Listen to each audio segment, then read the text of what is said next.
Gentlemen, what is going on today? My name is Ryan Mickler. I'm the host of the Order of Men podcast and movement. You know by now what we're all about. We're trying to reclaim and restore masculinity.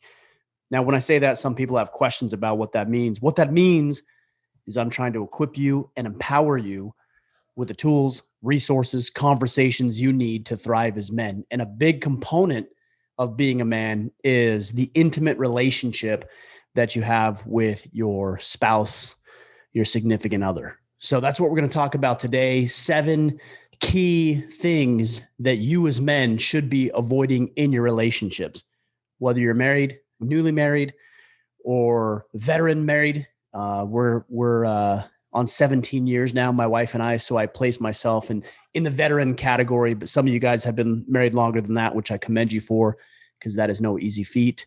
Or at some point you have the desire to commit to a woman and walk in this life hand in hand with her. This podcast is going to be for you.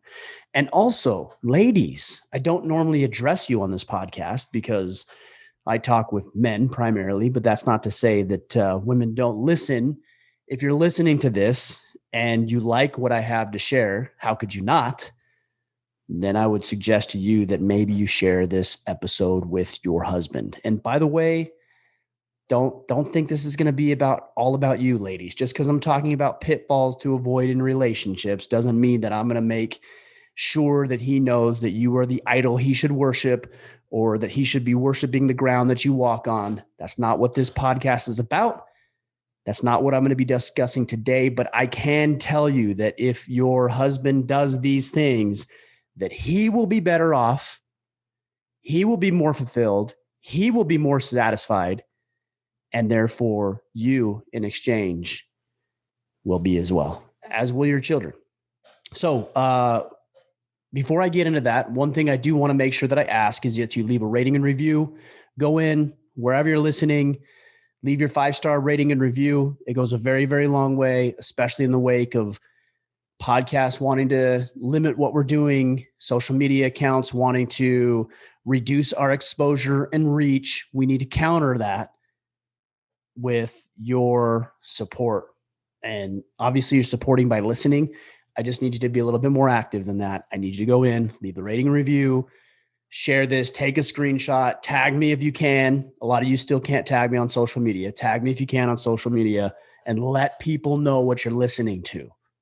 And it's not about what you're listening to. It's about the message that we're sharing and how important it is in society and how you will lead in a time where leaders seem to be diminishing anyways, and a time where people really need us as men to step up. So without further ado, let's get into 7 pitfalls that every man needs to avoid in his relationship.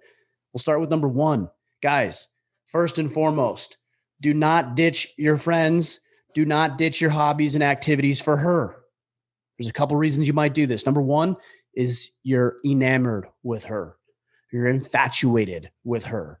Your entire universe at this point may revolve around her, or maybe even more nobly that you feel this calling deep within your soul to serve her, to honor her, to respect her.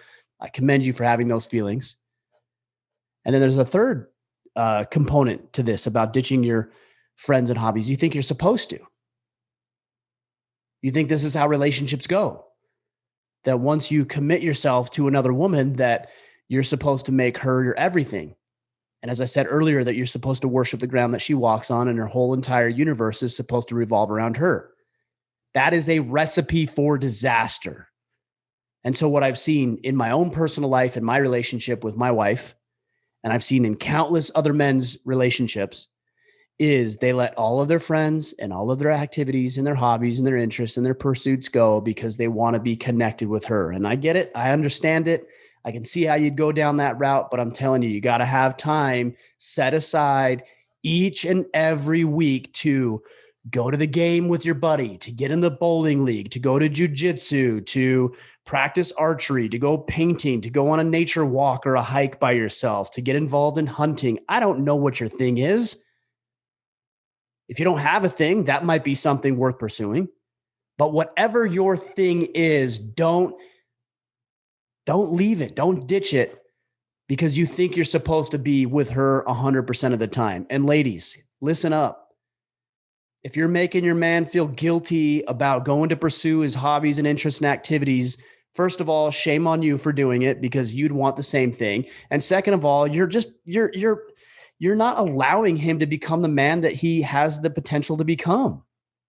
You're hindering him. You're stunting his growth because you think he needs to be there every waking minute of every hour to, I don't know, make you feel better about yourself or to help you validate your own sense of self-worth. I don't know what it is. You can answer that question, but you got to answer it honestly. And so instead of telling him that, hey, I really need you here, you shouldn't go hang out with the guys tonight, maybe you ought to encourage him to go hang out with the guys. Or that instead of nagging him about training jujitsu or going to work out early in the morning, maybe you ought to say, hey, you know what? You're looking pretty good these days. You've been working out, you've been training, and you're losing some belly fat. You're looking stronger. And I'm attracted to that. Maybe that's how you should be supporting rather than saying, well, I need you here with help with the kids. Now, granted, you do need help with the kids. And I'm not saying that any man should, relinquish his role and responsibility as leader in the home and how he can assist and support around the household. But damn, guys, your life does not revolve around her, or at least it shouldn't. And if it does, you know how miserable you are. And maybe your wife feels good because, she's getting to stroke her ego, but it's a pitfall and it needs to be avoided. So that's number one. Don't ditch your friends and hobbies. If you don't have friends and hobbies, go make some. If something sounds interesting to you, you guys have heard me talk about hunting and jujitsu, for example, a lot. Get into it. Get after it.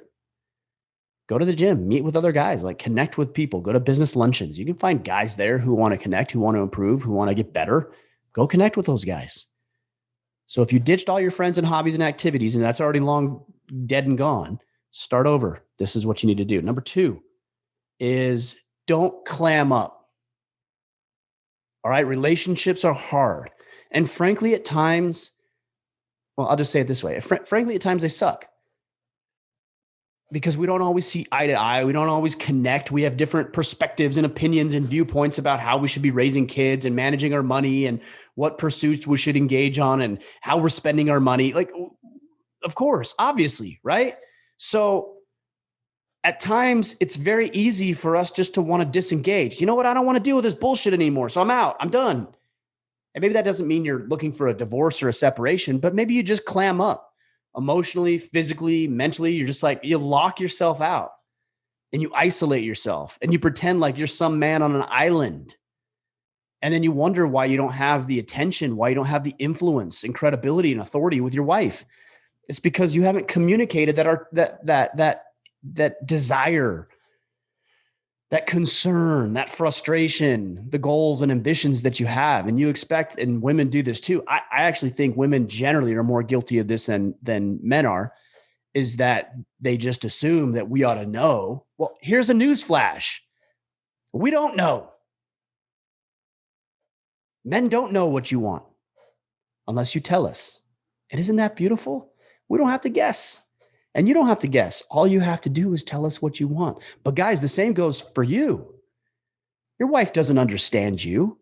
How could she? She's a woman. You're a man. You're not going to entirely understand each other unless you open your mouth and you use your vocal cords and you express what's on your mind and what's on your heart and you share this stuff with her. What do you want? What do you desire? How often do you want to have sex? How often do you want to connect? When do you want to date? What do you want to do with our kids? What business ventures should we pursue? What adventure should we go on? Or maybe she's doing something or not doing something that you either appreciate or don't appreciate. Share it. And I'm not talking about just the negative stuff. If she's doing something you like, acknowledge it, recognize it. Hey, I like that. Or, hey, she's wearing that one dress. My wife has a couple of dresses that when she wears, man, she looks incredible. She always looks great. But those dresses, whatever it is about the way she wears that or her hair or something that just is like, that's something extra special.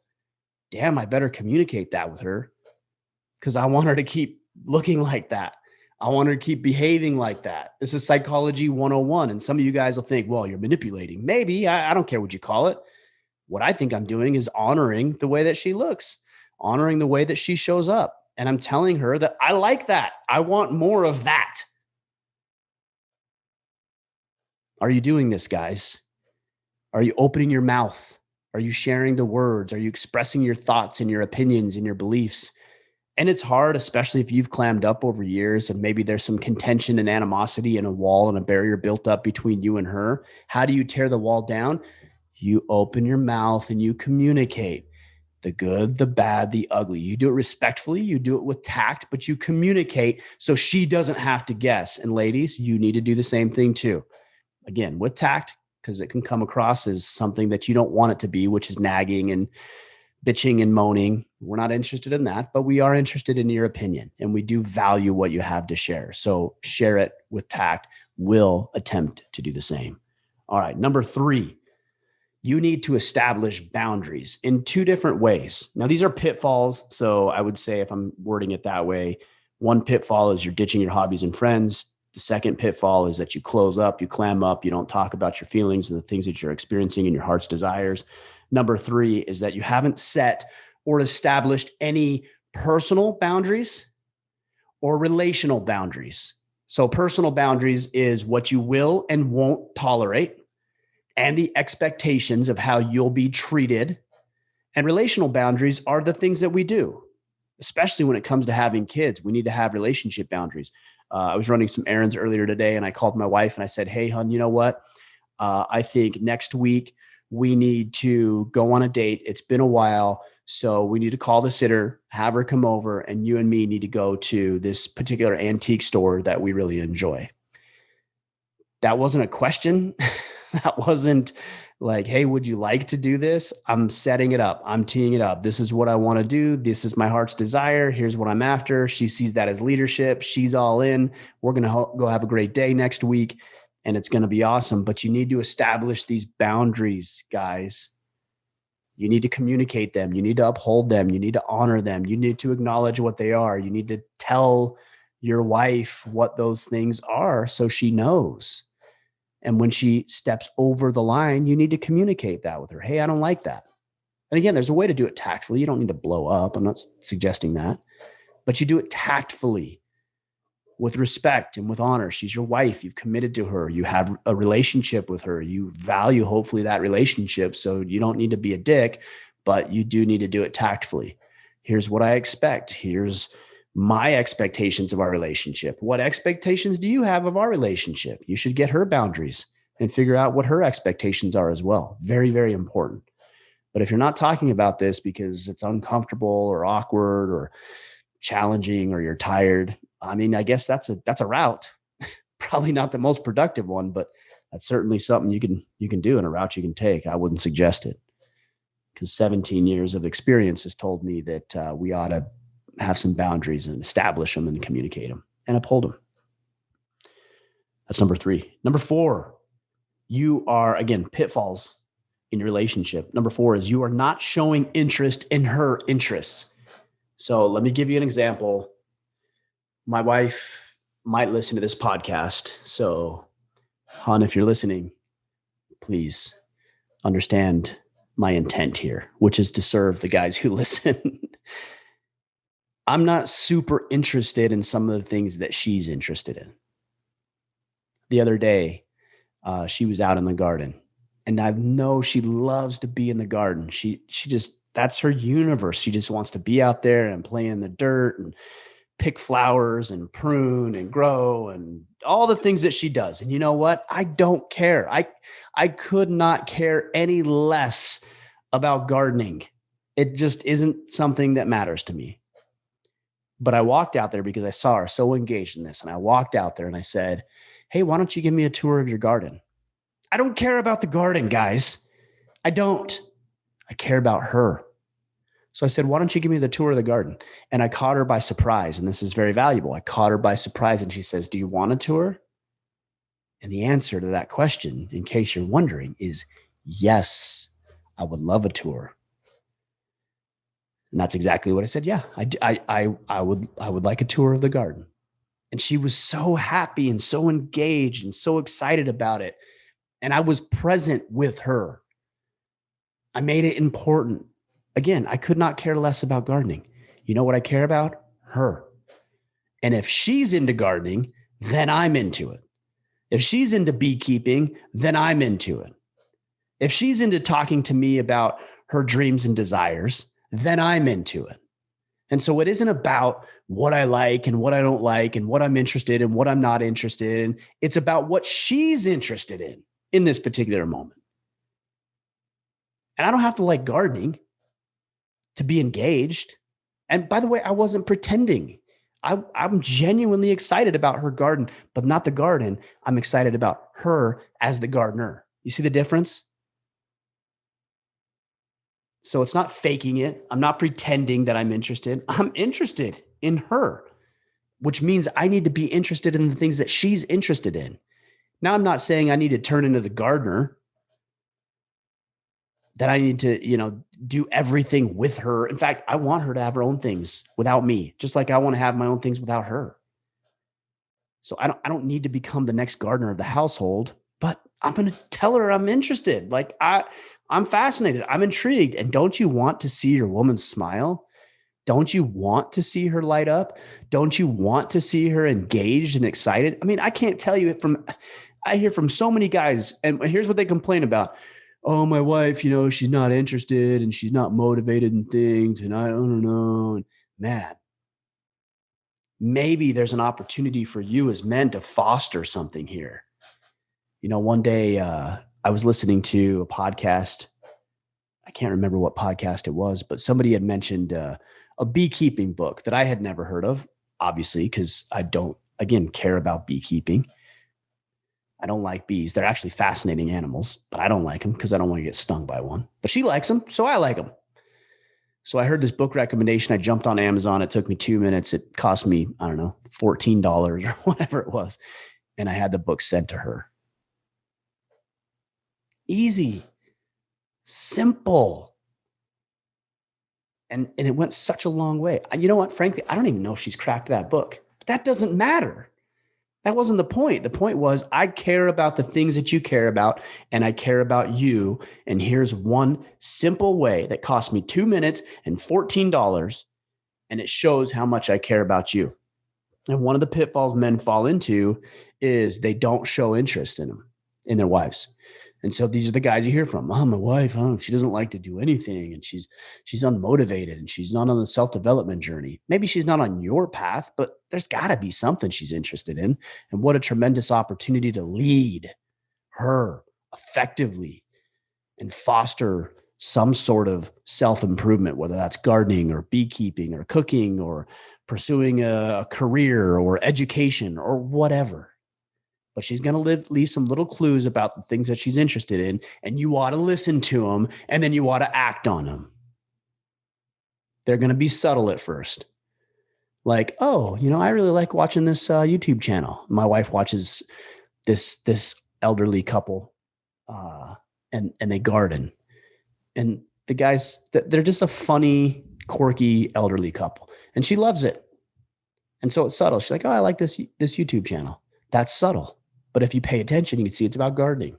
Okay, well, that's something she's interested in. You ought to explore it. All right, that's number 4. Number 5, one of the pitfalls men fall into is that they stop courting their wife, right? Because what did you do when you courted your wife? What did you do when you first saw her? What did you do when you asked her on a date and took her on her first date? You got up, you got ready, you exerted yourself, you put on the best clothes, the things that you think you look the best in.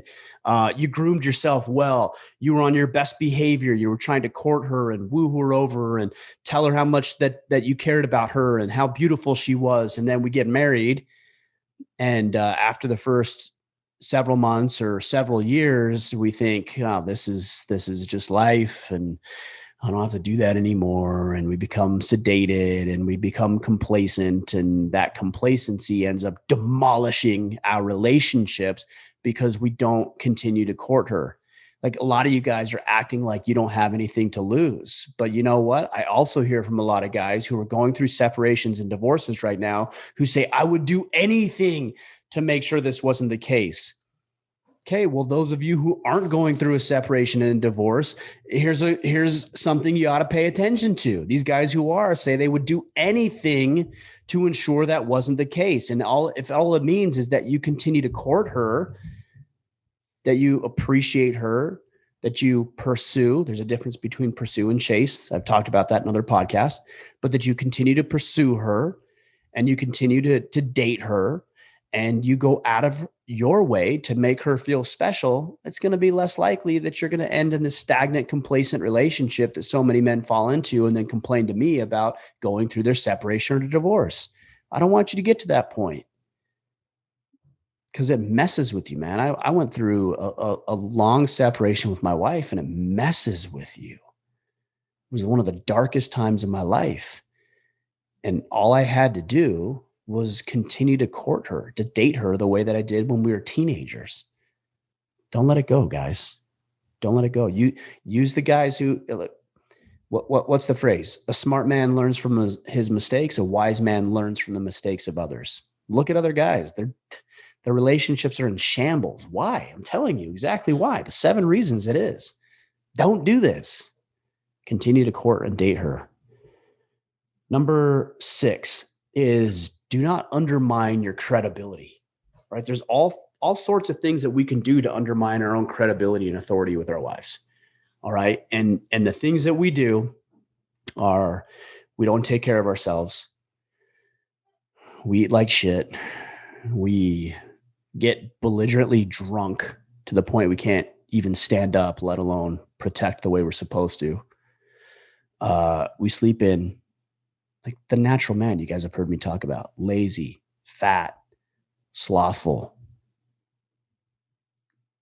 covetous, immediate gratification, wants the results without the effort. And all of that stuff, those are little cues. Those are little indicators. And your wife is watching you. Your wife and your kids, they're watching you.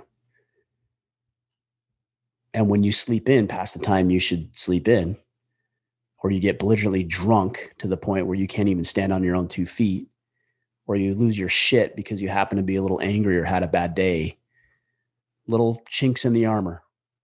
That's what it is, little chinks in the armor. And then you'll start adding up and adding up and adding up. And she gets to know you and you become, if I can say this, begin to look inferior in her eyes or inadequate or unable.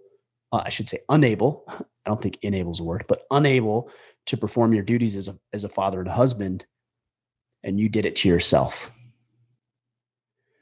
Now I'm not saying that some women don't judge us irrationally, but I think a lot of the times they're looking at it and they've been exposed to you, maybe the real you, without your little shiny coat of armor on that you were wearing when you were courting her. So don't undermine yourself. Don't become your own worst enemy. How do you do that? You get up on time, you work out, you eat right, you find meaningful pursuits to engage in. You make yourself better, you improve your skill set, you develop that skill set, you make more money, you learn how to communicate effectively. You don't let your emotions get the better of you. You don't make stupid decisions. You don't act on those emotions entirely. You don't get yourself in vulnerable positions like, being alone with other women or going out with the guys and getting shit-faced. Like these are all things that are going to undermine you as a leader, and they're going to make you look weak and cowardly and pathetic. And if you want to have authority and influence with your wife, then you can't look weak and cowardly and pathetic. Now, that's not to say that you can't articulate and communicate with her things that are challenging in her life, in your life.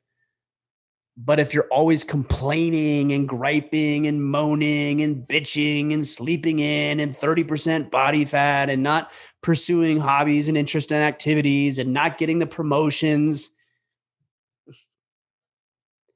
I mean, I know you're not satisfied, but do you honestly expect her to be? Give me a break. Would you be? If that's the kind of partner you were with? Of course you wouldn't. So don't be your own worst enemy. Become your best ally. in that you're going to take care of yourself. You're going to get out of bed. You're going to go work out. You're going to eat properly. You're going to develop your skill sets. You're not going to fly off the rails. You're not going to become emotional. You're always level. You're capable of honoring your commitments to protect and provide and preside for and over her and the kids. Don't diminish your role. Don't step off of the mantle of husband. And that's an honorable calling, guys. That's a noble pursuit. Don't step down from it because you want to get shit-faced. Or that other woman happens to be looking pretty good right now while you're shit-faced. Or you want to be lazy. Don't do it. All right. And then the last point that I want to make is that when it comes to pitfalls, I think a lot of men will improve themselves for the wrong reason. And what they'll do is they'll attempt to improve themselves for their wives. And I don't think that's totally wrong. It's just an inferior motive for self-improvement. The superior motive for self-improvement is, I already said it, for yourself. So if the only reason you want to get better and improve is so that she doesn't leave you, or that you can improve your marriage, or that you can get her to come back if you're in the midst of a divorce or separation, is I got to improve, I got to get better. And if I do, then she'll come back. Not a good motive. I tried it. It doesn't work. It doesn't work. It looks desperate. It looks weak. It is weak. Why are you doing it for somebody else? Why are you losing weight for somebody else? Why are you improving your finances for somebody else? Why? Probably because you really don't actually care about that particular path. You just think that will work. You're gaming the system, and she's going to sniff right through that. And she's going to see, oh, he's desperate. And what woman is attracted to a desperate man? You know who women are attracted to? Ladies, correct me if I'm wrong. A man that doesn't need her. Don't lie to yourself, ladies. Tell me the truth. Are you more attracted to a man that needs you, that clings to you, that's desperate? Or are you more attracted to a man who's capable of standing on his own 2 feet, independent of you, and can take care of his own? That guy's more appealing to you. So the motive, well, the pitfall is improving for your woman, your wife. The antidote to that is not doing that and instead improving for yourself. Improve for yourself. How much better are you going to feel when you lose 30 pounds? How much better are you going to feel when you're sober? How much better are you going to feel when you secure the promotion because you put forth the effort over the individual that would have got it otherwise? How much better are you going to feel when you pay off the debt? Make it about you in this instance. The motive has to be you. I want to improve. I want to feel better. I want to be fulfilled. I want to pursue meaningful hobbies and ventures and activities. And she'll see that. She'll recognize it. She'll acknowledge that you did it for the right reason and notice that your improvement also is going to help serve her as your wife, as the mother potentially of your children. Don't do it for the wrong reasons, guys. It's never a good idea to improve for somebody else. Always improve for yourself, and know that as you improve, the people around you are going to be the beneficiary of that. As I lose weight and get better and get stronger and develop more financial acumen and grow the business and do all the things I should be doing, naturally, my wife's going to be served by that. My children are going to be served by that. The people I care about, neighbors, even complete strangers, are going to be served by my ability to improve capacities in physical fitness and the financial realm and all aspects of life. But do it for the right reasons, and then let the consequences, the ramifications, just flow as they will. Let the chips fall where they may. If you do it for the right reasons, everything will work out. I can assure you that it'll all work out. So guys, let me recap 7 pitfalls to avoid in your relationships. Number 1, don't ditch your hobbies and friends. Keep those in check. Number 2, don't close up. Open up, share, use your words like a big boy. Share everything. Here's my heart's desires. Here's what I want. Here's my ambitions. Here's how I'm going to make it happen. You don't need to complain. I'm not saying that, but share what you're experiencing. Number 3, establish personal and relational boundaries. Number 4 is that you don't show interest in her interests. Like you disengage. She's interested in this thing and you think that's her thing. And so you're like, I don't care about that. And I get it. You don't have to care about everything immensely the way she does, but you should care that she cares about it. Number 5 is that you would stop courting her, continue to court her, continue to date, continue to pursue, not chase, pursue. You can go back and listen to another podcast. I don't know which one it is, but you can go back and find it. Number 6 is undermining your credibility. Don't do dumb things and make continual dumb decisions. Be the leader. Establish yourself as a leader through your actions and your words and your behavior. And number 7 is that the pitfall is that you're improving for the wrong reasons. The antidote to that is improving for the right reasons, which is I want to be fulfilled. I want to make myself a more capable man. And then acknowledge that the people in your life are going to be served when you do. That's it, guys. Simple. Not always easy. Isn't going to happen overnight. By the way, if you've messed up on all of these areas, which I can confidently say that I have, then it's going to take you days and weeks and months and years of implementing this. But I can assure you, if you write this down, and you should write these down and ask yourself every day, are these pitfalls that I'm falling into, or am I doing the right things? I can assure you, if you do the right things, you will feel better, which is objective number 1. And your wife will be better served. You guys will be deeply connected. You will have the intimacy, emotionally and even physical intimacy that you desire. Your kids will be better served. You're just going to lead a better life. And that's what you want.